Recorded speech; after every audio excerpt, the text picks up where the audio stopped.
Muy buenos días. Es bueno verlos esta mañana, como cada semana, en especial a nuestras visitas en este día. Comenzaremos, hermanos, nuestro tema en Mateo capítulo 6, específicamente los versículos 14 y 15 de este registro bíblico de una enseñanza de Jesús. Cuando estamos enojados, frustrados, cuando estemos en esa lucha, en esa circunstancia acalorada, seamos condescendientes. Condescendiente es aquella persona que trata de comprender, trata de sobrellevar, que trata de incluso a veces ponerse en el lugar y circunstancia de la otra persona para poder manejar la situación difícil de una mejor manera. Es absolutamente esencial que seamos condescendientes. De hecho, al leer la Biblia, a veces Dios es simple y claramente directo. Simplemente Él habla de una manera que sería imposible para cualquier persona malinterpretar lo que Él dice. Y esta que vamos a tratar hoy es precisamente una de esas situaciones o una de esas doctrinas o uno de esos temas. Él es muy claro con respecto a la misericordia y el perdón. Por eso el título de nuestro sermón hoy, el perdón es para quien lo da. Cuando leemos de aquella historia en Mateo capítulo 18, versículo 33, donde el Señor le dice a su siervo, ¿no debías tú también tener misericordia de tu consiervo como yo tuve misericordia de ti? En otras palabras, tú debes tratar a tu consiervo, debes tratar a tu hermano de la misma manera como yo te traté a ti. Entonces, Dios es absolutamente claro con respecto al tema de la compasión y de la misericordia que entregamos a otros cuando le damos el perdón. Aquí Él es igualmente claro. De hecho, mientras estamos leyendo allí en Mateo capítulo 6, como seguramente ya sabemos, esta es una sección de la Escritura que es conocida como el Sermón del Monte y que abarca los capítulos 5, 6 y 7. Entonces, para poner las cosas en contexto, amados, esta es la primera vez que Dios se dirige a la humanidad estando Él en un cuerpo humano. Esta es la primera vez que la naturaleza divina está enseñando personalmente a la humanidad como otro ser humano. Es el primer sermón del Maestro de Maestros. Todo el trabajo de preparación que se realizó para la venida de nuestro Señor se ha hecho. Juan el Bautista, el precursor o el que vino delante de el Señor, ya ha cumplido su misión y ahora el Señor, el Dios del cielo, en un cuerpo, el verbo o la palabra hecha carne, ahora está enseñando a la humanidad. Y uno de los temas que el Señor, el Todopoderoso, Dios hecho carne, trata es precisamente el tema del perdón. Está hablando de la oración en este contexto de Mateo capítulo 6. Está hablando del perdón y dice el Señor del cielo y que este es un tema sumamente importante para nuestra vida espiritual, es un tema sumamente importante para sus primeros discípulos, para la multitud que le está escuchando por primera vez y para todas las personas en todas las generaciones que seguirían.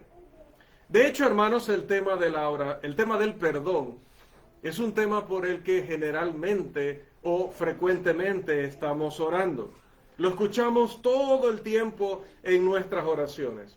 Padre, perdona mis rebeliones. Padre, perdona mi error. Perdona que haya caído a la tentación. Perdona que no haya controlado lo que iba a decir. Perdona por este mal pensamiento que tuve. Perdona porque hoy debí hacer las cosas de manera correcta y otra vez te fallé. O perdona porque nuevamente fui un mal ejemplo. A veces creo, es mi opinión personal, que según las Escrituras, los hermanos a veces van demasiado lejos y se refieren a los cristianos como pecadores. ¿Sí? Perdónanos, Señor, todos somos pecadores, pero no estoy totalmente de acuerdo. Nosotros somos santos, nosotros hemos sido lavados, hemos sido regenerados, ahora somos santos, somos cristianos, somos hijos de Dios y sí, necesitamos el perdón ocasionalmente, pero no vivimos en el pecado. No vivimos. Una persona puede saber de soldadura y venir a hacer un trabajo como este, pero realmente no es un soldador, hace trabajo de soldadura. Una persona puede hacer una mesa o un mueble como el que tenemos aquí en la cocina, pero no es un ebanista. Eventualmente tiene conocimientos que aplica para hacer un mueble, pero no es un ebanista. Hay cosas que eventualmente podemos hacer, pero no somos eso, no nos dedicamos a eso. Nosotros podemos caer ocasionalmente en pecado, pero no somos pecadores. Pecadores será una persona que estará involucrado constantemente en el pecado. Debemos ser quizás más claros sobre esto. Sin embargo, es una oración constante de nuestra parte, a nivel personal, a nivel público, y es una oración que se eleva de nuestra alma. Padre, perdóname. Dios, perdóname. Justo después de la oración, de hablar acerca de la oración, se plantea el tema. Él dice esto en el versículo 14 de Mateo 6, los tenemos en pantalla. Siempre le ruego en sus apuntes, solo coloque los textos que colocamos acá en la presentación. Otros son incidentales y lo pueden confundir cuando vaya a estudiar. Solo anote los textos que aparecen en pantalla, por favor. Él dice esto en el versículo 14. Porque si perdonáis a los hombres sus ofensas, os perdonará también a vosotros vuestro Padre Celestial. Y luego dice el Señor, mas si no perdonáis a los hombres sus ofensas, dígame, ¿ustedes encuentran en alguna otra parte de la Biblia un lenguaje más claro que este lenguaje? Mas si no perdonáis a los hombres sus ofensas, tampoco vuestro Padre os perdonará vuestras ofensas. No sé si los impacta igual que a mí, pero este pasaje me dice muy claramente, sé que voy a necesitar perdón.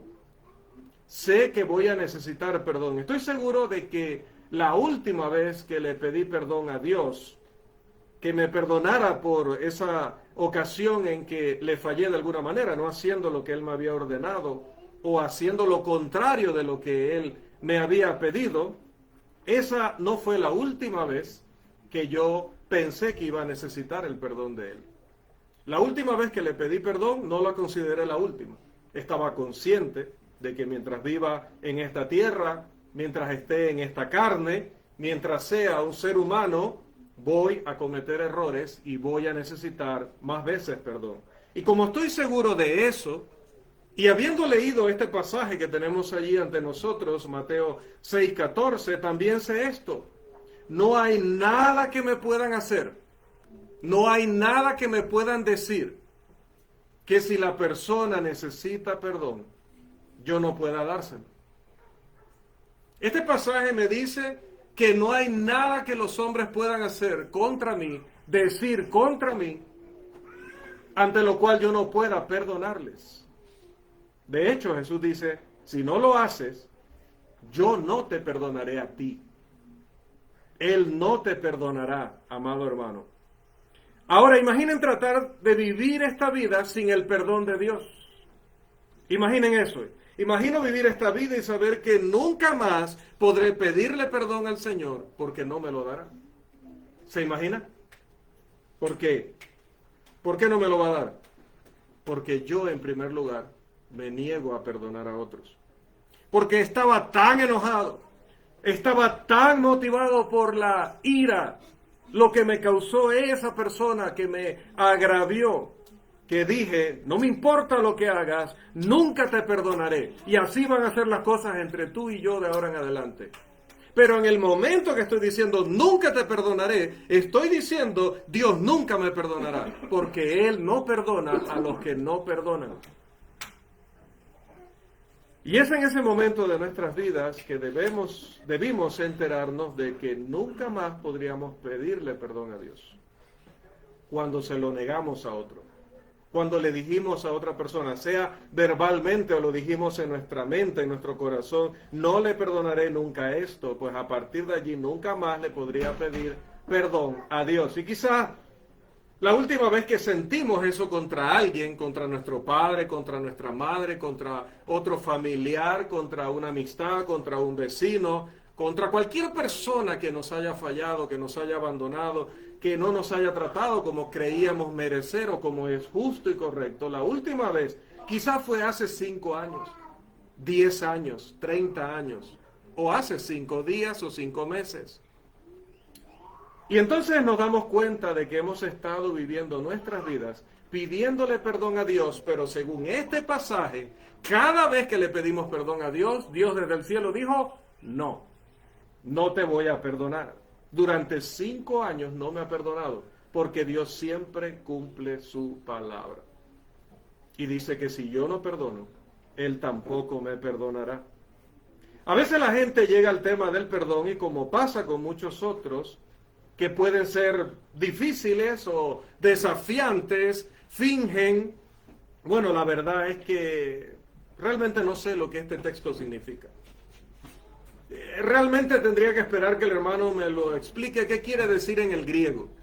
¿Qué significaba ya en el primer siglo? Porque quizás no lo entiendo. Bueno, en realidad, la única manera de no entender el tema del perdón es no estudiar la Escritura. Si nosotros vamos a la Escritura, será muy fácil entender el tema del perdón. ¿Cómo haces cuando le pides a Dios que te perdone? A ver, amado hermano, amada hermana, cuando le pides perdón a Dios, ¿qué esperas de Él? ¿Cuál es tu expectativa? Bueno, tal vez el Salmo 103 viene a nuestra mente.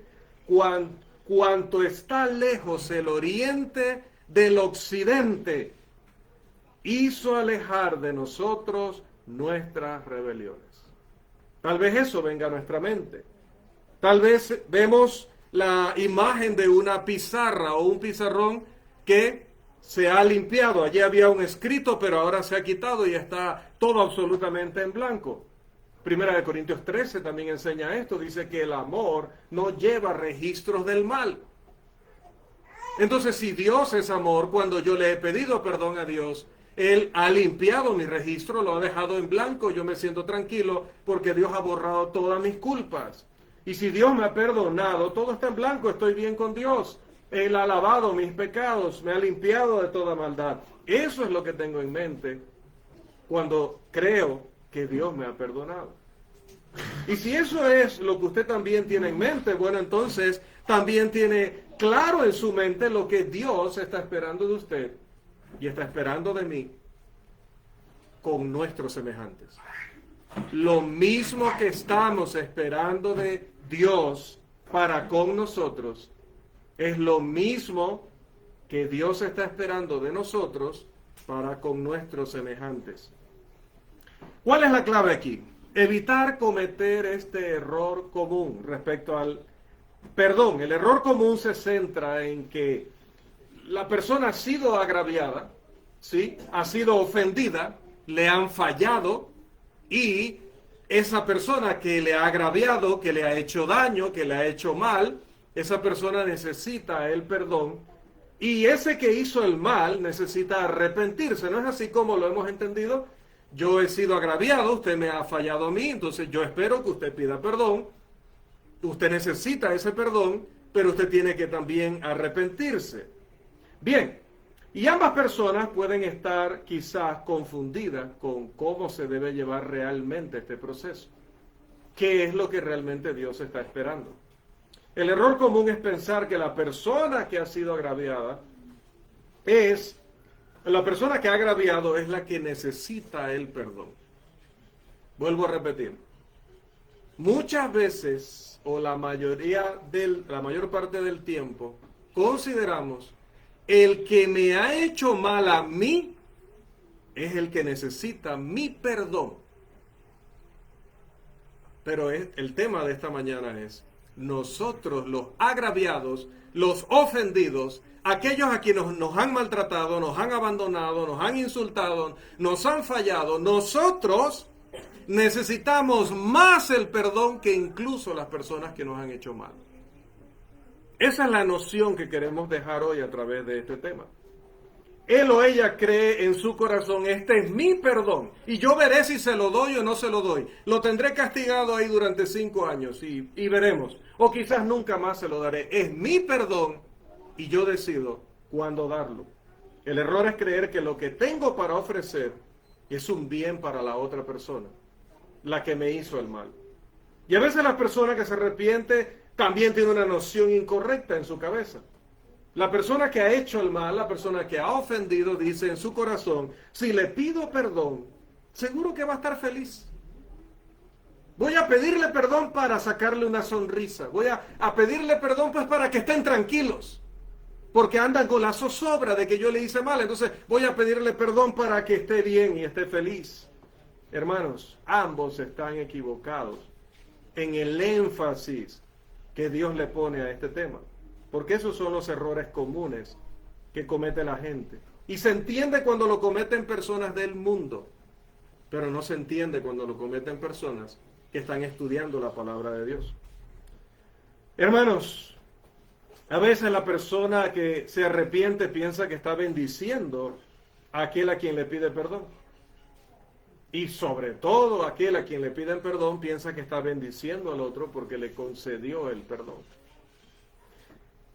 El perdón es para el que lo está dando. Como siempre digo, hermanos, si por algún motivo caemos fulminados y no podemos terminar el sermón, siempre le damos una frase para que sea suficiente. Si usted no puede recordar todo, recuerde esa frase.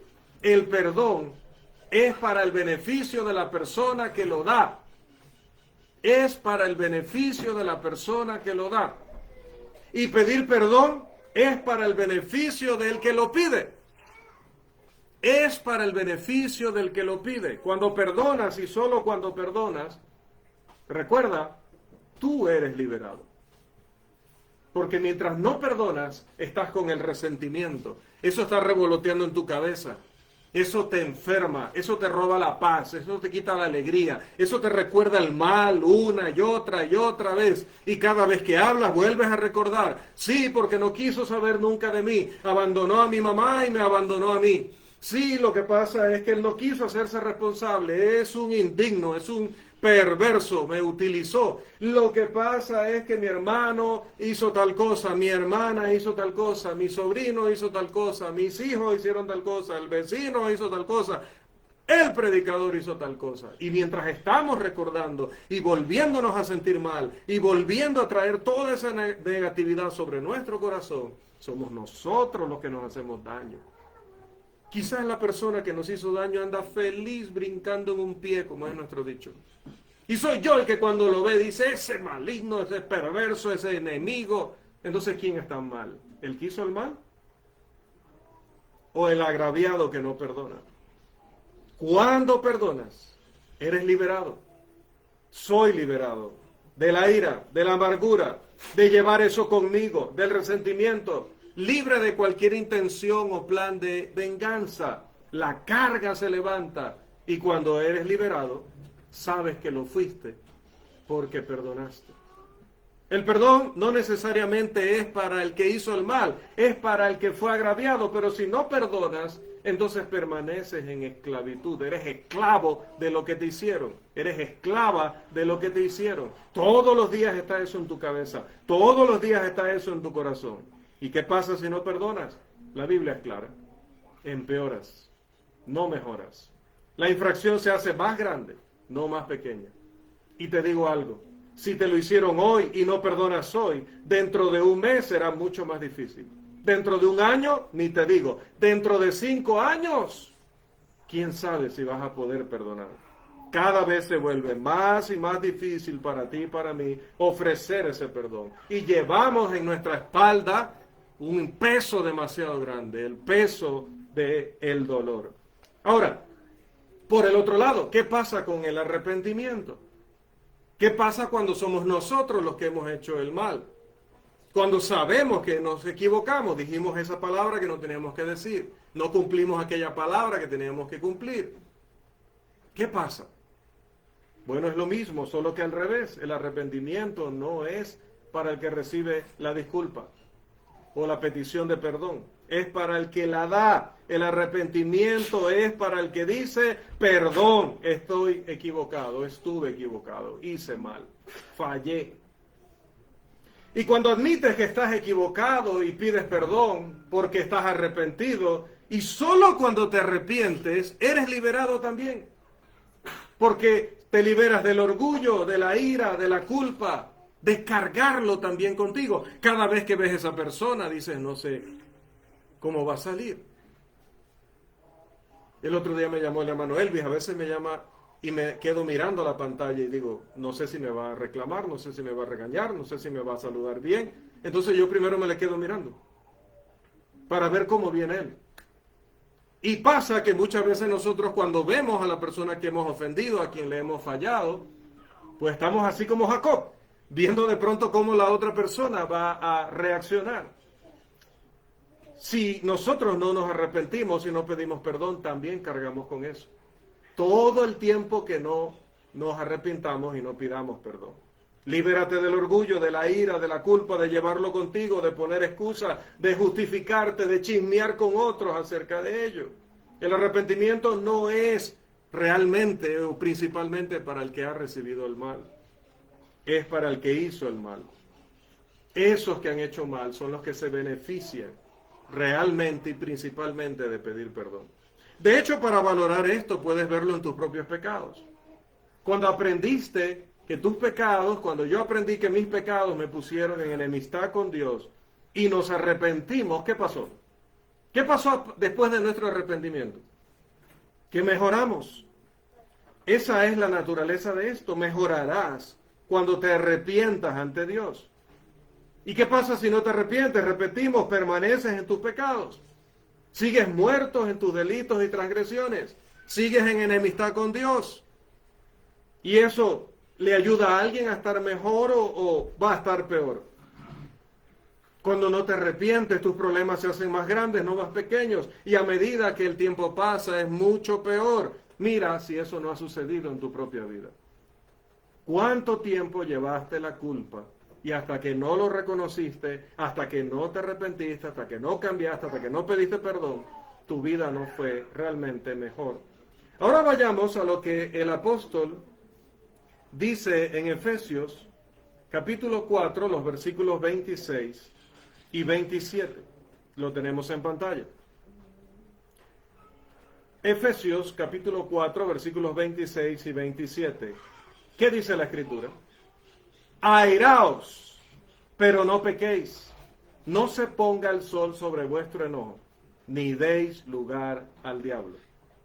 Si necesitábamos decir perdón por lo que te hice el día de ayer y el sol se puso, es decir, el día se acabó y no lo hicimos, otra vez, hermanos, será más desafiante hoy. Será más difícil hoy. Y si muchos soles se ponen, es decir, si pasan muchos días, cada vez será más complicado. Y con el tiempo lo llevarás contigo sabiendo que necesitas hacerlo, pero no lo has hecho y tendrás que lidiar con tu mente cuando vuelva al tema. Y a su vez, esto de tener esa culpa señalándote constantemente, le dará lugar al diablo.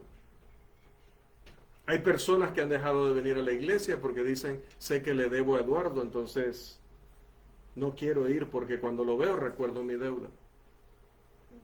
No quiero ir a la iglesia, algunos porque los han sorprendido en calle en algo. Y dicen, no quiero porque la hermana Rachel me vio y voy a adorar, pero la hermana va a acordarse de dónde me vio.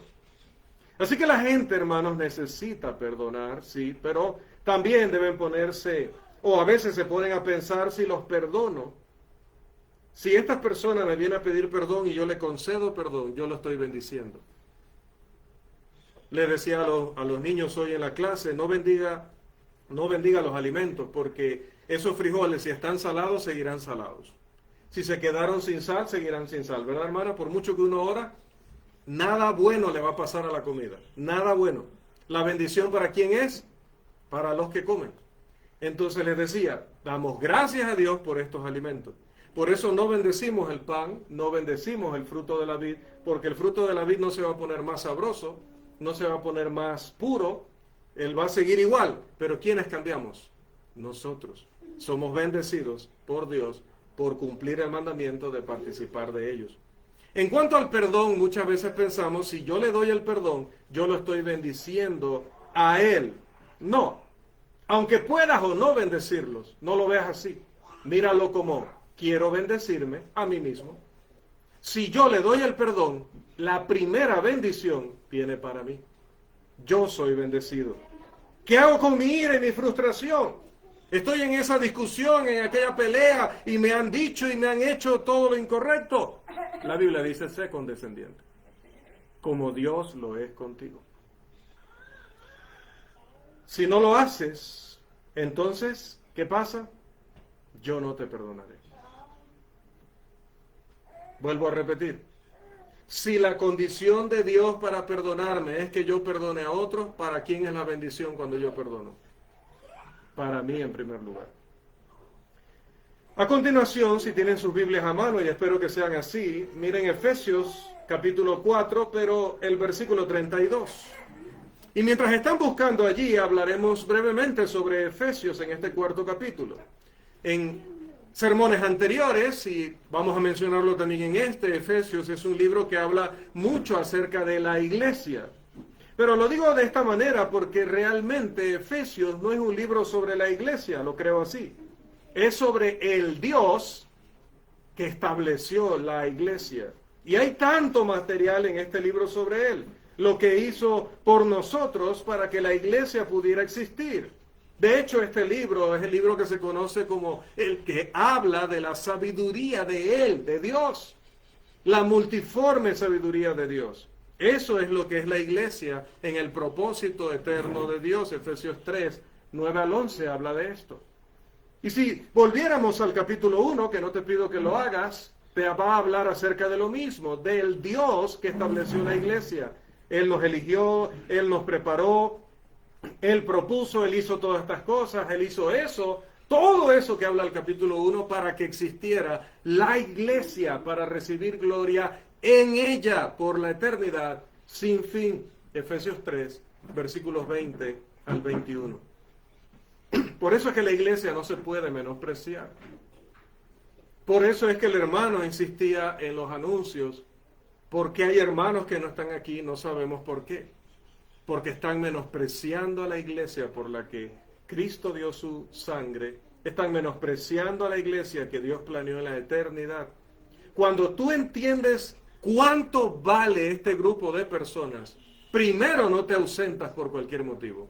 Número 2, si hay algo totalmente fuera de tu control por el que no puedes venir en el mundo de la comunicación, el hermano debería saber por qué no estás aquí. Tus hermanos todos deberían saber por qué no estás aquí. Si eso no sucede, probablemente es porque no entendemos qué es la iglesia. Pero bueno, hay que estudiar más Efesios. Y a medida que avanzas y estudias en todo el libro, eventualmente el apóstol Pablo se mueve al tema de ustedes son la iglesia. Y ahora que ustedes entienden que son la iglesia, ¿cómo deben vivir? Y empieza a explicar Pablo, que no me voy a detener en los detalles, pero empieza a hablar de una forma tan maravillosa, sobre todo empezando en el capítulo 4 y alrededor del versículo 17. Hablando acerca de que somos cristianos y cómo deben vivir los cristianos. Aquellos cristianos que venían del mundo, que desde niños no les habían enseñado las escrituras, no eran judíos. Eran gentiles, eran de otras naciones. Capítulo 2, versículos 1 al 5 y versículos 11 al 13. Pero dice en el versículo 17 del capítulo 4, esto pues digo y requiero en el Señor, que ya no andéis como los otros gentiles. ¿Cómo? Luego dice, en la vanidad de su mente. Recuerden, hermanos, que aquí hemos hablado mucho acerca de vidas cambiadas, vidas nuevas, vidas transformadas. ¿Cuándo ocurre eso? Después de que eres salvo, después de que obedeces el Evangelio. lo que la Biblia llama santificación. Dios te va transformando, cambiando la manera de pensar. Por lo tanto, cambias la manera de hablar. Cambias la prioridad en tus decisiones. Cambias cómo ves el domingo. Cambia cómo ves la iglesia. Cambia cómo ves la Biblia. Cambia cómo ves la oración. Cambia cómo afrontas la tentación, los problemas, las pruebas. Ahora, dice Pablo, debes andar como un cristiano. Así que Pablo mira hacia atrás y dice, en otro tiempo ustedes eran ignorantes. En otro tiempo su corazón no estaba instruido en la palabra de Dios. Así que dice en el versículo 19, perdieron toda sensibilidad. Se entregaron a la lascivia. ¿Saben qué es lascivia? Manoseo indecente del cuerpo entre hombres y mujeres. Movimientos indecentes del cuerpo como los que se dan en el baile. Aquí está prohibido el baile.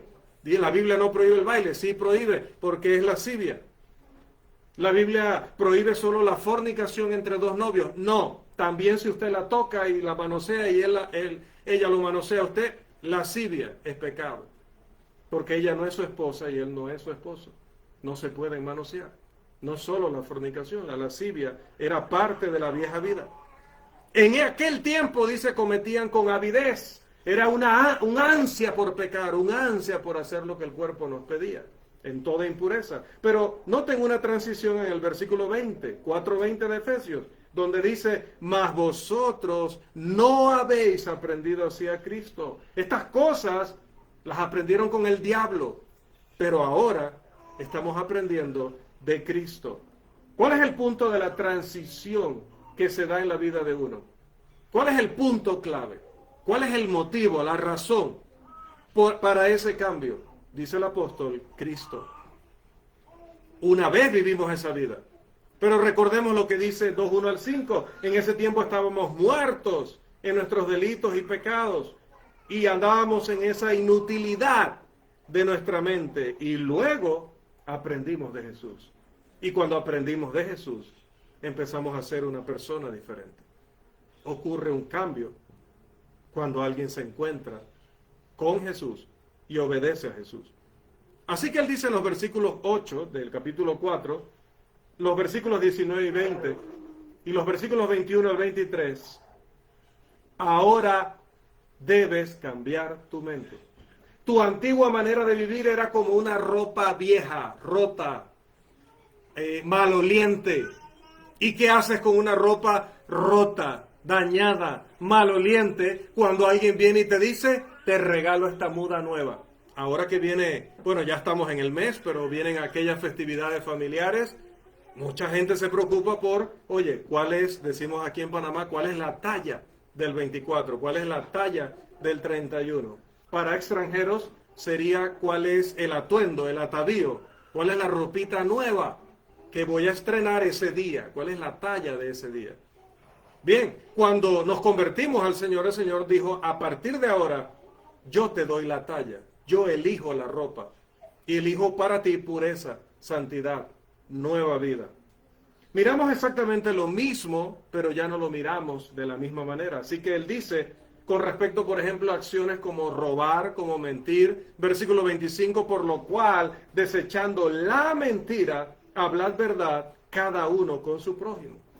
Hermanos, ¿sigue la mentira siendo parte del mundo? ¿De la vida diaria? Por supuesto. Más si usted habla con un vendedor.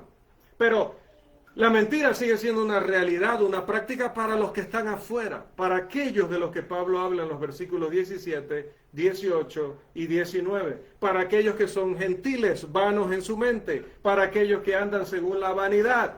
Cuando hablan, mienten. Yo acostumbraba a hacer eso. Usted acostumbraba a hacer eso, no se haga el inocente. Eso es lo que dice Pablo, acostumbrábamos a mentir, acostumbrábamos a quedarnos con lo que no era nuestro, fueran posesiones o personas, ¿sí? Antes teníamos una mujer que era de otro, un hombre que era de otra. No se roba solo cosas, se roban personas. Pero ya no hacemos eso.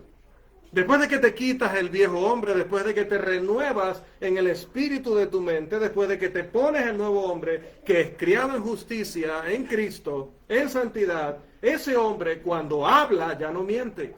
Ha dejado de mentir, habla verdad con su prójimo. Pero es más que eso. Versículos 26 y 27, volvemos al texto. Airaos, pero no pequéis. Es decir, ese nuevo hombre, cuando se enoja, no peca. No peca. No se ponga el sol sobre vuestro enojo, ni deis lugar al diablo. Ese hombre del versículo 28 hurtaba, pero Pablo le dice, no hurtes más. Ese hombre ahora trabaja con sus manos, y no solo tiene para él, tiene que compartir con el que tiene necesidad. En lugar de quitarles a las personas lo que les pertenece, él va a trabajar y con lo que gana le da a la gente. Esa es la transformación, esa es la santificación. Ese hombre, observen el versículo 29, logra algo más. Dice, ninguna palabra corrompida salga de vuestra boca, sino la que sea buena para la necesaria edificación. Que cuando yo hable la gente aprenda de Cristo. Que cuando yo hable la gente escuche algo bueno que les ayude a crecer. Ahora con todo esto, estamos tratando de llegar al versículo 32. Pero justo antes del versículo 32, el 31, quítense de vosotros toda amargura, enojo, ira, gritería y maledicencia y toda malicia. Sigue diciendo, airaos, pero no pequéis. No quiero que escuchen ese airaos, amados hermanos, como un permiso para enojarse. Por favor, cuando leamos Efesios 4:32, 4:31, no lo veamos como un permiso para enojarnos. No quiero que escuchen eso como una aprobación para la ira, porque solo unos versículos después la Biblia dice, quítense de vosotros toda amargura, todo enojo, toda gritería. ¿Y qué se me quedó ahí? Toda ira. Ira. Ya ninguno de nosotros debe andar por allí eligiendo la ira solo porque vemos en un texto que nos permita airarnos. No, hermanos. No debemos permitirnos, entre comillas, perder los cabales, perder los estribos, simplemente porque creemos que podemos y que no hay problema con eso. No debemos permanecer enojados, no debemos ser fáciles de caer en el enojo, al contrario. Y luego decir cuando nos enojamos, bueno, el hermano Rolando predicó un sermón donde dice airaos. Yo tengo permiso de airarme. No, eso no es lo que Pablo está diciendo. Y eso no es con lo que quiero que nos retiremos hoy. Estoy tratando de instarlo a que la Biblia, Dios, entiende que somos humanos y que en algún momento nos podemos enojar. Eso no cambia. Los humanos tenemos emociones y una de esas emociones es el enojo, es la ira. Lo que la Biblia está diciendo es que entiende que en algún momento podemos enojarnos. Es como dice 1 Corintios 7:10. No deben separarse de su pareja, pero luego dice el 11. Pero si se separan, quédense sin casar. No está diciendo que nos separemos, no está autorizando que nos separemos, no está aplaudiendo que nos separemos. Pero dice, entiendo que si te está amenazando de muerte, si es adicto a la droga y llega un punto en el que ya no puedes compartir con él el mismo techo, si tomas esa decisión, tal y tal cosa sería la regla. Lo mismo aquí, airaos no significa hermanos enójense, está muy bien que se enojen, Dios se alegra de que se enojen, no. Sé que son humanos, que en un momento la emoción del enojo puede surgir, pero no pequen. Y la verdad completa del asunto es que a veces la ira es una acción apropiada, porque hay cosas que son contrarias a la voluntad de Dios, hay cosas que ofenden a Dios y por supuesto, ante la injusticia, ante la maldad podemos enojarnos. Eso es parte de la naturaleza humana. Pero luego nos dice, no pequéis. Y luego nos dice, y quítala.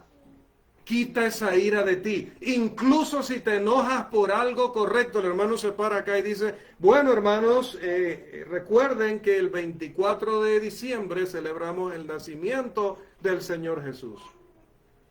Yo puedo enojarme en ese puesto, porque Dios no nos ha autorizado a celebrar el cumpleaños del Señor Jesús. Pero aún ese enojo que es por algo justo y correcto, ¿qué dice el texto? Quítalo. Quítala. Contrólala. Domínala y quítala. Porque si no te lleva a pecar. ¿Cuál es nuestro punto aquí? ¿Qué sucede entonces? Versículo 32. Y llegamos por fin. Antes sed benignos, es decir, bondadosos. Grábese ese sinónimo. Benignos es bondadosos. o como lo decimos en Panamá, amables. Sean amables, bondadosos, benignos. Y si están enojados, sean bondadosos. Y si le cometieron una injusticia contra ustedes, sean bondadosos. Qué reto. Sean amables unos con otros. Sean misericordiosos. El último punto fue el perdón. ¿Adivinen qué hay aquí? Perdonándoos unos a otros. ¿Cómo? ¿Cómo debo perdonar a mi hermano, a mi prójimo? Como Dios también os perdonó a vosotros. Aquí el apóstol vuelve a la noción que estamos trayendo en este sermón. ¿Por qué? Porque elegimos la ira. A veces sentimos que está bien no ser bondadosos ni amables, que hay gente que no se merece que lo seamos. La Biblia no nos apoyará en no ser bondadosos con las personas, en no ser benignos, mucho más con nuestros hermanos. Pero se vuelve muy desafiante, muy complicado para el ser humano ser benigno, bondadoso, cuando le han fallado y cuando acostumbra a vivir en la ira, a resentirse. Decimos a veces acá en Panamá, él es bien resentido, o él es bien sentido, o él es bien sensible. Cuando la persona vive constantemente en lo que me hagan lo voy a llevar por un tiempo y lo voy a disfrutar y le voy a dar vueltas a eso. Qué difícil es este mandamiento. Sean bondadosos, sean benignos. Cuando tu paciencia entra en conflicto con lo que esperas de los demás, estás en ese restaurante allí y te tienen esperando y te empiezas a desesperar porque tú tienes tu horario, porque tienes que hacer tal cosa y ya empiezas a caminar para allá, y ya empiezas a sudar y ya empiezas a ver a la joven y ya no le quieres sonreír y, oye, esta muchacha no se da cuenta que estoy aquí, no está viendo que estoy apurado. ¿Qué pasa? Yo merezco un respeto. Ella no se ha dado cuenta quién soy yo. Y peor si somos el sobrino de tal, y el hijo de tal, y el nieto de tal, y el amigo de tal. Y no vemos que hay 20 autos allá afuera de personas que también tienen que ser atendidas. No vemos que la muchacha es un ser humano que puede olvidar nuestra orden. Y ya vienen y nos traen papas, y no eran papas, eran patacones o tostones para los extranjeros.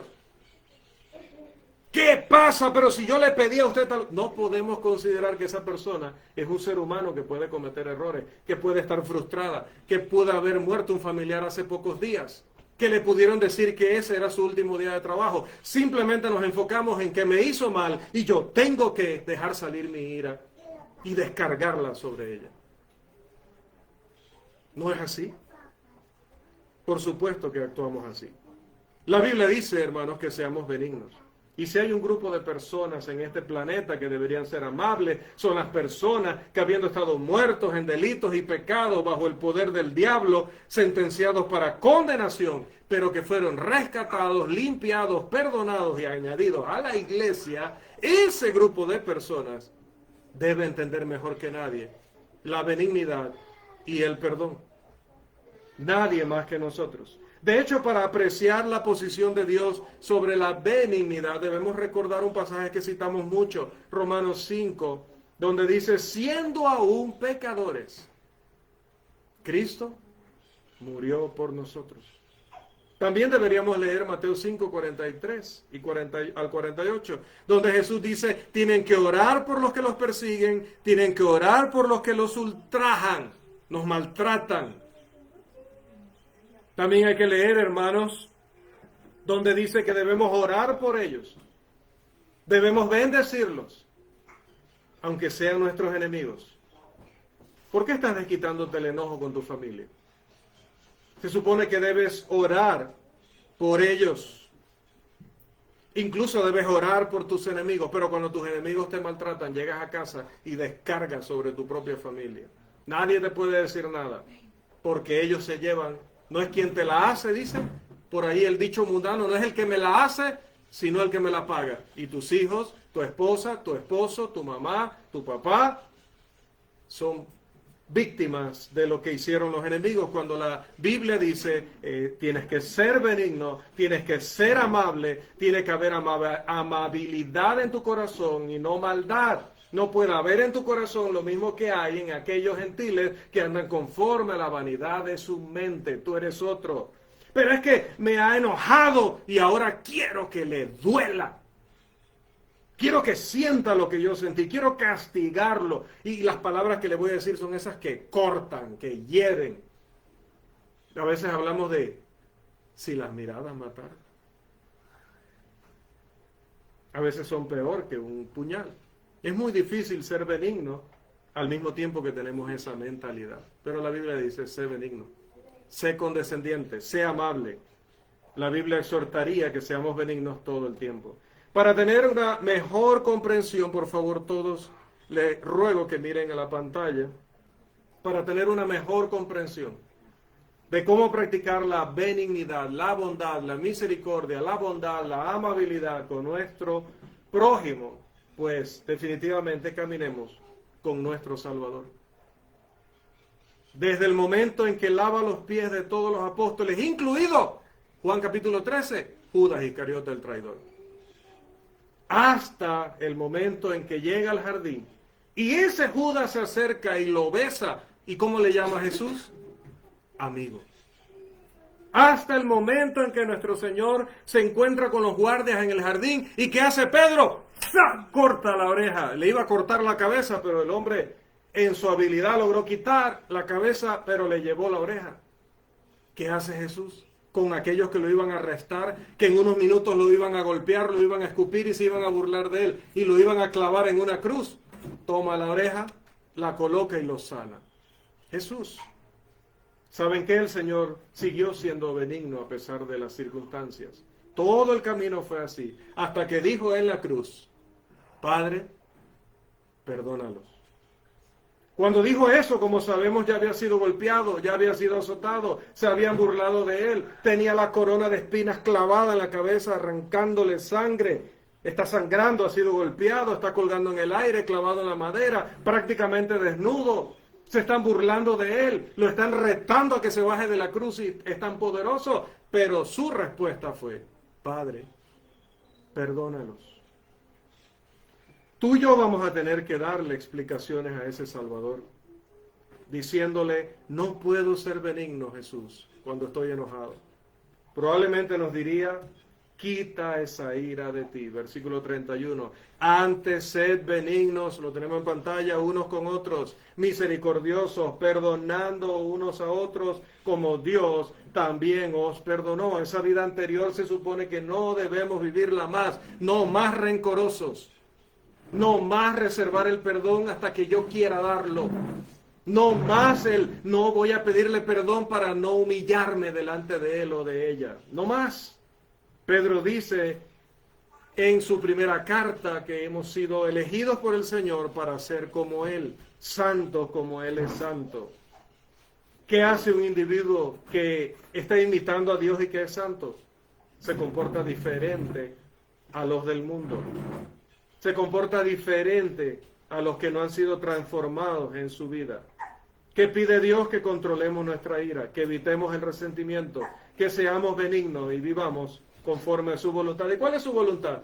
Note esta lista rápida. Puede tomar foto porque no hay manera de que pueda escribirlo tan rápido.